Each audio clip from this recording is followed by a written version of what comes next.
অনেক কিছু বলতে ইচ্ছে করছে, কিন্তু সবটা হয়তো ভিডিওর মাধ্যমে প্রকাশ করা সম্ভব হয় না সব সময়। কিছু ক্ষেত্রে আমরা যখন একসাথে দাঁড়িয়ে কথা বলি বা দুটি মানুষের সাথে পরস্পরের সাথে আমরা কথা বলি, তখন হয়তো সেই সব মনের কথাগুলো অনেকের সাথেই প্রকাশ করা সম্ভব হয়। আর যেগুলো সম্ভব হয় না, হয়তো সেটা ভিডিওর মাধ্যমে আমি বলে থাকি বা বলি বা বলতে ইচ্ছে করে, যেটাই হোক। জীবনটাকে এতটা সস্তা ভাবাটা ঠিক নয়। আজকে যে এই কাণ্ডটি হয়েছে বা হলো বা যেটা আমরা দেখলাম, খুব ভালো একজন মানুষকে আমরা হারিয়েছি, আমাদের আশেপাশের পরিচিত, আমাদের প্রিয় সঞ্জয় দা। লোকটি সম্পর্কে আমি একটু জানি বা লোকটিকে আমি দেখেছি স্টেজে পারফর্ম করতে, বা লোকটির সাধারণ জীবন সম্পর্কেও আমি একটু অবগত।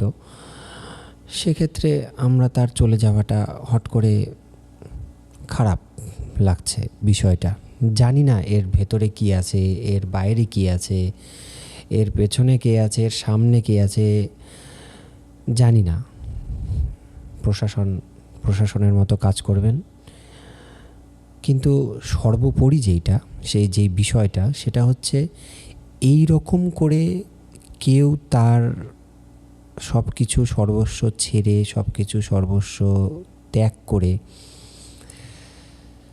চলে যাওয়াটা মনে হয় খুব একটা বেশি আমাদের কাছে কাম্য ছিল না, বা থাকারও কথা নয়। কি লাভ বলুন তো? এত কিছু, এত তাড়াহুড়ো, এত এত এত কিছু কি লাভ? কি হবে এত কিছু? আখেরে তো যাব আমরা ওই শেষ পর্যায়ে, বা যেতে হবে, বা যাচ্ছি। হ্যাঁ, যাচ্ছি, আমরা ওই পর্যায়ে পৌঁছচ্ছি। ওই পর্যায়ে মানে আমরা একটা গন্তব্যেই পৌঁছচ্ছি। সেটা কোন গন্তব্য? মৃত্যু। সবার অ্যাট লাস্ট মৃত্যু। কিন্তু হ্যাঁ, পড়ে থাকছে কি আমাদের কর্মটা।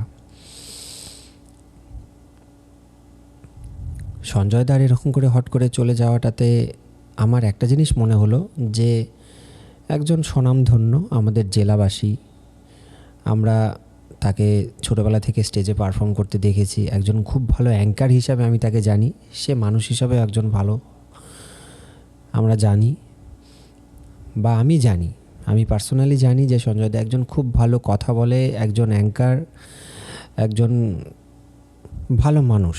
কিন্তু তার এইভাবে চলে যাওয়াটা ঠিক হয়নি বা ঠিক হলো না। কিন্তু এর নেপথ্যে কে আছে বা কারা জড়িত আমি তো জানি না, বা আমাদের পক্ষে সেটা জানাও সম্ভব নয়।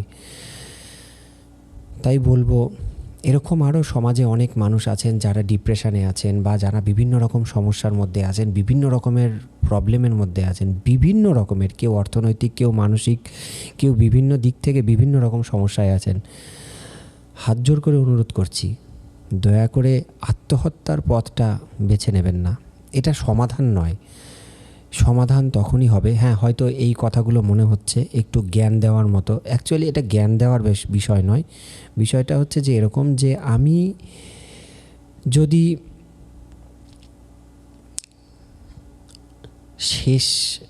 সেই পর্যায়টাকে আমি আগেই নিয়েই চলে আসি, মানে আত্মহত্যাটাকেই যদি আমি বেছেই নিই, তাহলে ভাই আমি জন্মালাম কিসের জন্য?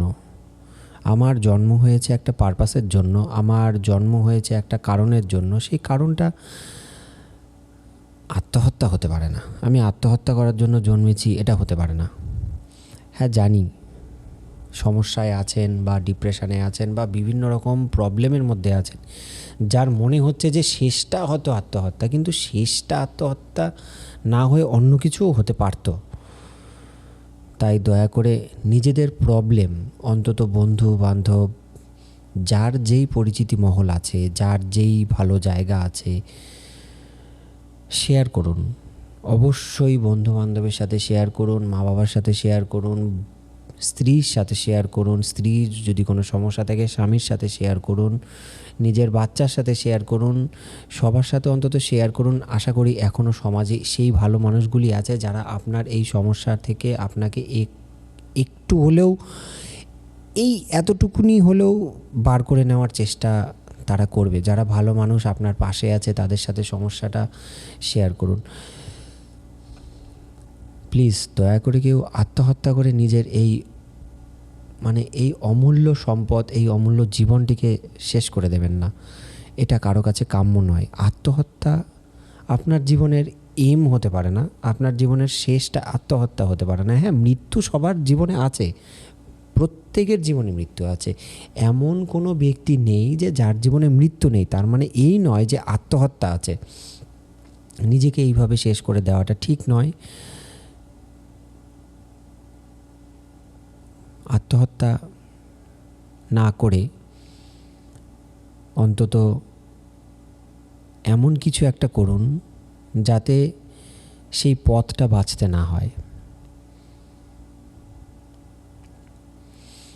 খারাপ লাগছে, ভীষণ খারাপ লাগছে জিনিসটা।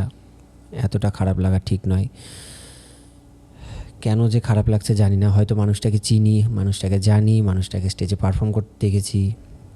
এটার জন্য আমি সবার কাছে বিনম্র অনুরোধ করব, আপনারা প্লিজ কেউ অন্তত জীবনের শেষটা আত্মহত্যা দিয়ে শেষ করবেন না। এটা সমাধান নয়। সমাধান অনেক কিছু আছে, আত্মহত্যা নয়। সঞ্জয় দার আত্মার শান্তি কামনা করছি এবং দোষীদের অবশ্যই শাস্তি যেন হয়। আসলে কি বলেন দেখি, শারীরিক নির্যাতনগুলো না আমরা বাইরে থেকে দেখতে পাই, কিন্তু এই মানসিক নির্যাতনটা না আমরা বাইরে থেকে দেখতে পাই না। কুটে কুটে মারে তো মানুষকে। তাই যারা এই মানসিক নির্যাতন চালাচ্ছে অন্যের উপরে, অনেক স্বামী এরকম আছে যারা স্ত্রীর উপরে মানসিক নির্যাতন চালায়, আবার অনেক স্ত্রী আছে যারা স্বামীর উপরে মানসিক নির্যাতন চালায়। আমরা বাইরে থেকে এর পরিমাপটা বুঝতে পারি না, ঠিক কতটুকু পরিমাপ। তাই